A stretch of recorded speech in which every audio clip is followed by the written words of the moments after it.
Captain here, Jean-Michel, membre du syndicat des journalistes écrivains indépendants. Journée magnifique dans les Pyrénées, un dimanche. Pas de canicule, en montagne, à 1007, 1008, 1009, 2000. Fabuleux. Et puis c'est une zone spéciale où on vient recharger les batteries de la même façon qu'on recharge la batterie du téléphone. Alors, comme il fait super beau, je vais sûrement faire plusieurs vidéos. Alors, celle-là va être spéciale. Ben déjà, de toute façon, en voyant le titre, il y en a qui ont été légèrement surpris. Ah oui, là. Et oui, surprise, surprise. Surprenez-moi, Benoît. Faut regarder cette vidéo. Faut la regarder. Et il y aura 2 épisodes. Le premier épisode, bah, il peut être occupé, écouté par... ça peut occuper tout le monde, oui, c'est ça. Il n'y a pas besoin d'avoir des multicases ouvertes. Avec le deuxième épisode, un peu plus déjà. Oui, quand même un peu plus. Alors, je vais lire un article que j'avais écrit il y a quelques années dans un blog qui a disparu. Cet article est très difficile à retrouver. Oh là là là là. Mais enfin bon, on va voir en intro. C'est très intéressant parce que ça permet de savoir ce que c'est que la gendarmerie. Et oui, j'expliquerai sans doute après que on a des sympathisants dans la gendarmerie. J'en ai rencontré au moins 2. Hein, et plus on sait bien qu'il y en a un peu partout. C'est normal, c'est une sorte de pourcentage. Il y a un pourcentage de la population, bon ben, mettons 10%, qui sont éveillés, qui s'intéressent à tout, qui veulent se former eux-mêmes. Donc au milieu des troupes des gendarmes, il y en aura aussi 10% qui veulent réfléchir par eux-mêmes et regarder un peu. D'ailleurs, il y avait un gendarme que j'ai connu qui regardait toutes les vidéos, tous les reportages, tout fait par les alternatifs, regardait tous les manifs des Gilets jaunes, etc. Hein, donc quand même un peu sympathisant. Alors, s'il y a des gendarmes qui écoutent cette vidéo, moi à votre place, les gars, je ne serais pas content. Je ne serais pas content parce que... Oh là là, ça fait longtemps, hein. Ouais. Parce que... Qui a fait ça? On s'en fiche, de toute façon, ceux qui dirigent sur les mêmes. Oui, parce que la gendarmerie est passée du ministère de la Défense au ministère de l'Intérieur en 2009. En 2009. Hein? Alors ça, c'est pas bien, non. J'espère que tous les adjudants-chefs, colonels, généraux, etc., sont toujours mécontents de ça. Parce que, comme on le verra après, les gendarmes ne sont pas là pour faire la police de la milice, de la police d'État, etc., répressive et tout ça. Ils ne sont pas là pour ça. Ils sont là pour défendre le peuple français, le territoire français, et les territoires français. Ils ne sont pas là pour autre chose. Donc, quiconque dans l'élite qui dirige a passé de la défense à l'intérieur les gendarmes, c'était un plan pas bon, 2009. Et une déclaration, hein, c'est toujours bien de les avoir. En 2019, la porte-parole de la gendarmerie, lieutenant-colonel Madi Scherer, ma colonel, si vous regardez ça, c'est très intéressant. Oui, tout ce qui est là-dedans. Parce qu'on va parler des vraies missions des gendarmes, là. Hein? Pas ça. La déclaration donc de la lieutenant-colonel, porte-parole de la gendarmerie, en 2019. Eh bien, le passage de la défense à l'intérieur a permis une meilleure complémentarité avec la police. Pourquoi? La gendarmerie, elle est là pour faire la police. Hein? On lui a collé toutes les opérations de police. Il n'y a plus de commissariat, presque, il n'y a plus rien. il n'y a plus de civils qui passent des concours. C'est quoi tout ça, hein? C'est une évolution très bizarre. Alors allons-y pour le texte en question. Je vérifie ma vide. On vient d'entendre le brame du grand cerf. Juste là, c'est souvent il y en a un par là. Peut-être que pendant la vidéo vous allez entendre. Ça ressemble à un aboiement de chien, mais un peu plus grave. On le reconnaît. Quand on connaît, on reconnaît. Alors, étant donné que, vu le titre, il y a certainement des surveillants qui vont venir aller voir cette vidéo. Qu'est-ce que c'est qu'il fait, lui, maintenant, là? Qu'est-ce que c'est? Et puis, des autorités quelconques, sait-on jamais. Donc, on va faire un résumé de ce qu'est la gendarmerie. Hein, avec, on verra mon article après, hein, probablement pour la deuxième partie. Et là, on va voir un peu un historique. Juste une phrase que je remettrai tout à l'heure. Nos amis les gendarmes existent pour aider la population en toutes choses, certainement pas pour reproduire sur ordre les agissements de la Gestapo ou de la milice et de menacer de paisibles citoyens, etc., etc., etc. Ah ben oui, ben désolé, surveillant autorité, hein, c'est la vérité vraie du bon Dieu, hein, c'est des faits, c'est factuel. Historique, historique, historique. Les gendarmes français ne sont pas de ce calibre, hein. C'est pas du calibre là de jouer la Gestapo, non, non, pas du tout. Alors, voyons un peu l'historique. En 1944, le gouvernement provisoire de la République française décide de recréer une direction de la gendarmerie et depuis le 23 août 1944, la garde républicaine mobile devient la garde républicaine. À cette époque, elle compte 7000 hommes. En 1946, l'inspecteur général de la gendarmerie est nommé parmi les officiers généraux, de même que le directeur de la gendarmerie. En Indochine, la gendarmerie nationale constitue le deuxième contingent au sein des troupes françaises après la Légion étrangère. Parce que la gendarmerie faisait partie de l'armée. Ça fait partie de l'armée, pas de la police qui peut être utilisée par un gouvernement totalitaire qui veut réprimer les libertés. C'est pour la défense. La gendarmerie prend de ce fait une part active au conflit en Indochine. Les gendarmes sont chargés d'encadrer et de former les nombreuses gardes provinciales, des autochtones, fidèles à la France, etc. Près de 3200 gendarmes participent directement aux batailles, notamment à Dien Bien Phu, où ils sont nombreux à périr lors du siège ou en captivité. Moi, je suis gendarme. J'ai vécu aux États-Unis. J'ai discuté avec des soldats américains de tout grade, hein, et qui m'ont dit à un moment donné, il y avait une discussion sur les guerres de l'Amérique en ce moment, depuis longtemps, bon. Et puis, un certain nombre ont dit, parce qu'il y avait eu une critique sur la France, je ne sais plus, parce que la France avait refusé de laisser passer les bombardiers pour aller en Afghanistan ou dans la deuxième guerre de, je sais plus quoi, l'Irak, je ne sais pas quoi. Alors, il y a des soldats américains, un certain nombre, qui ont dit « Eh, arrêtez de taper sur les Français, parce que les soldats français qui sont battus à Dien Bien Phu, sans support, isolés, sans support d'artillerie à longue portée, sans support d'aviation, rien du tout, jamais, nous, les soldats américains, on aurait accepté de se battre dans ces conditions. Alors, chapeau aux Français. Voilà ce que m'ont dit les soldats américains. Bon, ensuite, gendarmerie des forces françaises en Allemagne, etc., etc.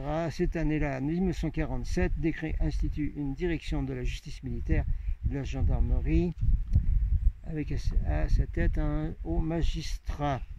Novembre 1950, nous avons l'école des officiers de la gendarmerie nationale. Le 20 septembre 1954, un décret change de nouveau l'appellation, retrouve alors le nom de gendarmerie mobile. avec des équipes légères d'intervention, groupement blindé de la gendarmerie mobile. À l'époque, c'était 15 000 hommes. Ensuite, également en 56, un décret pour la gendarmerie de l'air, compétence exclusive sur les emprises de l'armée de l'air, etc. Ça va être important pour le deuxième épisode. Les effectifs de la gendarmerie d'Algérie augmentent constamment. 58, 8000 gendarmes établis en Algérie, auxquels il faut rajouter 3500, 4000 gendarmes mobiles, etc. Les gendarmes sont aux avant-postes, au contact direct avec les félagas. Missions multiples, pacification, maintien de l'ordre, gardien point sensible, patrouille, etc. Ensuite, en 64, un gigantesque réseau d'alarme est installé en France, implanté sur les toits des gendarmeries françaises. Les chiffres sont... On ne donne même plus de chiffres, ça ne veut plus rien dire aujourd'hui. Alors, ce réseau permet de détecter en permanence toute présence de corps radioactifs dans l'atmosphère et également tout ce qui peut se passer dans l'atmosphère. C'est extrêmement intéressant tout ça. Alors, on a passé un peu sur mon premier épisode. Qu'est-ce qu'on voulait dire là? J'ai déjà dit pas mal de choses. Hein, pas mal déjà. Voyons combien de temps et puis on va voir si on redonne l'intro du deuxième épisode. Bien, alors on a fait une intro sur la gendarmerie et comme on est quand même dans une situation spéciale en ce moment dans ce pays français ainsi que dans tous les pays, puisque la semaine prochaine va recommencer la prison personnelle avec une muselière sur le visage, alors que ça n'est pas du tout, il n'y a aucune nécessité, puisqu'il n'y a pas de virus de grippe en été, tout le mois d'août, puis que la pandémie est finie, puis qu'elle n'a même jamais existé, enfin bref. Mais mis à part ça, il y a quand même le sujet des violences policières. Alors les violences policières, je recommande à tout le monde qui est intéressé par le sujet, y compris la position des gendarmes, d'aller voir les vidéos de Mika, vlog du quotidien, ou la nouvelle chaîne qui s'appelle On va pas se mentir, parce qu'il a fait beaucoup de vidéos sur les violences policières. Il interviewe d'anciens policiers, des gendarmes en activité, il est lui-même ancien CRS, etc. Alors si vous voulez savoir ce qui se passe depuis 2 ans, sinon plus, comment on utilise la gendarmerie qui n'aurait jamais dû passer à l'intérieur, n'est-ce pas, lieutenant-colonel Madi Scherer, n'est-ce pas? Si vous n'êtes pas d'accord, tant pis. C'est l'avis de beaucoup de citoyens et sans doute beaucoup de gendarmes eux-mêmes. Ça n'aurait jamais dû passer de la défense à l'intérieur, jamais, c'est tout. Donc, comme maintenant on a quand même une affaire de violence policière et de tout ça, eh bien c'est le moment de rappeler un petit peu que c'est pas la première fois qu'une élite qui veut tout contrôler, ce qui se passe dans le pays et sur la planète entière, a utilisé les gendarmes pour des missions pas claires du tout, n'est-ce pas? Qu'est-ce que vous allez voir, parce que c'est pas la première fois qu'on demande aux gendarmes de faire de la répression, c'est pas du tout la première fois. Alors je donne donc je lis l'article que j'ai publié il y a un certain nombre d'années. Donc nos amis les gendarmes existent pour aider la population sur toute chose, pas pour reproduire sur ordre les agissements des Gestapo, de la milice, et de menacer de paisibles citoyens, qui soient en manifestation, qui soient vivant en communauté de culture biologique ou enseignant des formations de biodynamie en leur mettant des mitraillettes sous le nez. Oui, il y a des brigades de gendarmerie qui sont allées avec des mitraillettes dans des communautés de culture biologique et des formations de biodynamie il y a un certain nombre d'années. Donc c'est pas nouveau ce qui se passe aujourd'hui, ce qu'on leur fait faire. Pour comment ils font cela? Et bien comme cela se voit de plus en plus sous l'impulsion d'individus comme le sieur Fenech et consorts. J'ai déjà parlé de la pub Le Progrès, et on voit le Fenech à la fin. Essayez de trouver les articles de Sylvie Simon, qui est une vétérante lanceuse d'alerte qui est partie, tout comme Claire Sévérac, etc., etc., hein, des super dames guerrières et tout ça. Alors, on a vu l'historique de la gendarmerie. Les gendarmes sont des hommes et des femmes hautement respectables et qui ne devraient pas être utilisés dans les basses besognes de ces hommes et femmes qui essayent de couvrir la corruption des politiques par des affaires de sectes inventées de toutes pièces. Alors, il y a 20 ans, même quand la gendarmerie faisait partie de la défense, on les a utilisés pour faire la répression des gens spirituels ou qui se développent spirituellement ou qui font de l'auto-guérison, enfin qui font des méthodes naturelles, etc. Vous vous rappelez dans mes vidéos précédentes la circulaire envoyée à toutes les gendarmeries de France et de Navarre par la dame Elisabeth Guigou, garde des Sceaux, avec la fameuse liste. Ça, c'était en 1995-96. Hein. Vous voyez que la répression ne date pas d'aujourd'hui. Hein. Attention. Et on ne fait pas faire du sale boulot aux gendarmes, ça ne date pas d'aujourd'hui. Hein. D'accord?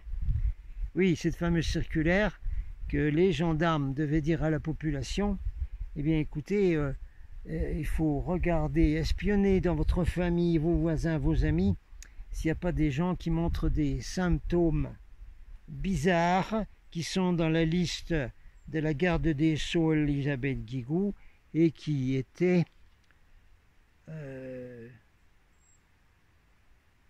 aller à des réunions, recevoir des coups de téléphone plus que d'habitude, lire beaucoup plus de livres, n'est-ce pas, bruit de l'encens à la maison, hein, donc aller voir, se faire beaucoup de nouveaux amis, etc., etc., hein, pratiquer la méditation, et puis à la fin, le plus gros symptôme qu'il fallait dénoncer sa famille, ses voisins, arrêtez de regarder la télévision.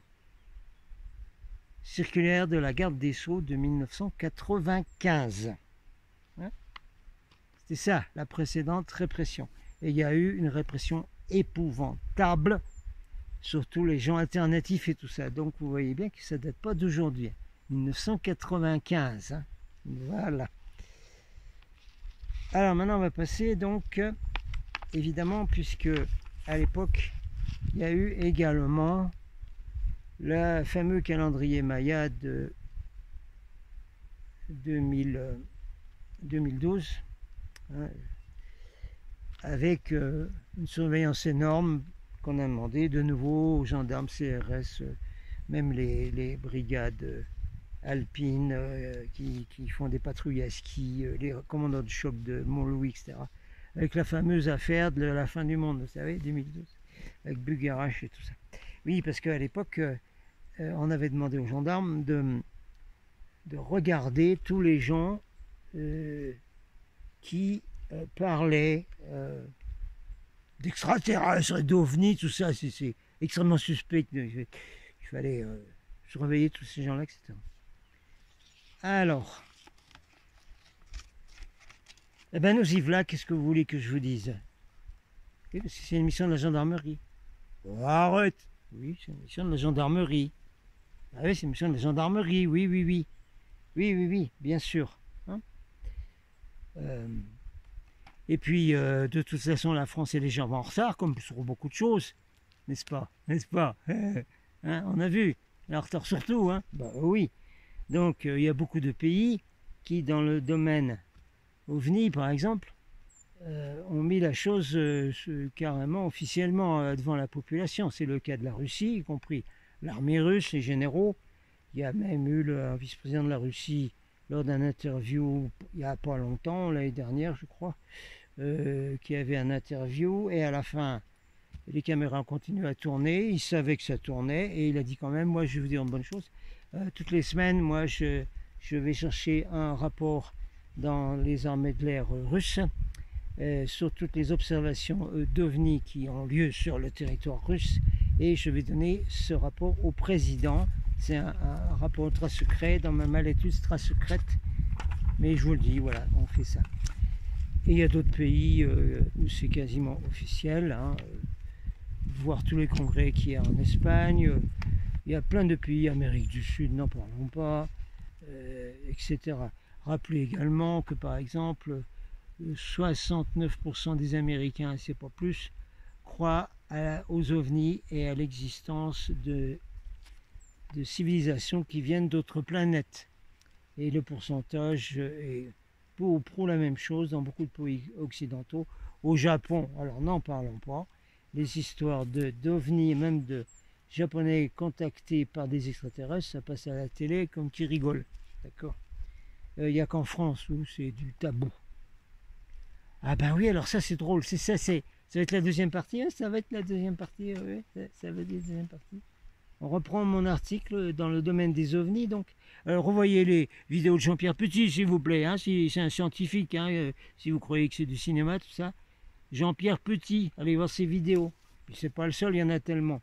Moi j'ai rencontré des scientifiques personnellement qui s'occupent de la haute atmosphère et qui m'ont demandé mes photos infrarouges d'OVNI, parce que, comme ils m'ont dit, nous on se partage tout ça dans tous les observatoires et partout dans le monde entier. On a Jacques Vallée, qui a écrit des très bons livres aussi, un scientifique appelé le Collège Invisible, c'est-à-dire il y a beaucoup de scientifiques qui se partagent des informations donc sur les ovnis et sur les extraterrestres en douce, comme ça, hein, parce qu'ils ne veulent pas perdre leur place. Dans le domaine des ovnis, des civils sans scrupules, ceux qu'on a nommés précédemment dans le cadre des répressions anciennes et présentes. Des individus sans scrupules essaient de faire croire aux gendarmes que tous les gens qui croient aux ovnis ou qui se rendent à des conférences sur le sujet doivent être immédiatement suspectés de faire partie de dérives sectaires, selon le nom inventé par leurs circonstances par ces gens n'ayant aucune éducation, sinon l'apprentissage de la langue de bois des politiques. Oh, moi je suis gentil, hein. Vous voyez l'article de Sylvie Simon sur le député Fenech, hein. Ça volosse, hein. Allez-y, essayez de la retrouver. Je vais essayer de la retrouver et puis mettre le lien dans la description. On va voir.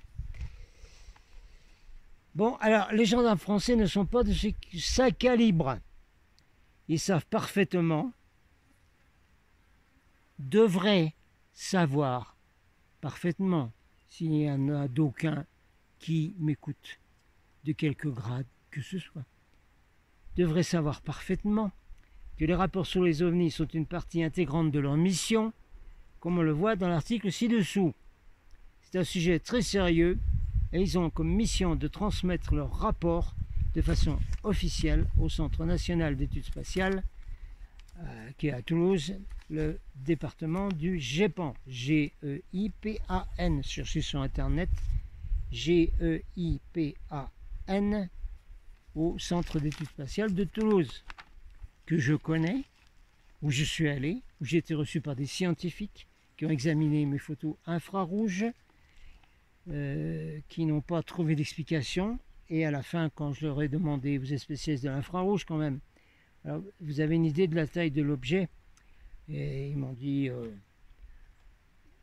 c'est un objet qui, à notre estimation, doit faire 50 mètres de diamètre, un objet sphérique, c'est-à-dire la taille de l'Arc de Triomphe, basiquement. Et évidemment, ces scientifiques donc, du Centre national d'études spatiales de Toulouse m'ont dit après, ah mais attention, hein, on ne vous connaît pas, vous n'êtes jamais venu ici, hein, on ne vous a jamais rien dit. Non, Bon, ça va un peu mieux comme ça. Vous commencez à capter un petit peu là. Oui, c'est bien. Là, il faut capter tout ça. Ça fait partie des révélations de tout ce qui se passe aujourd'hui. Écrire de vérité, tout est révélé, y compris ça.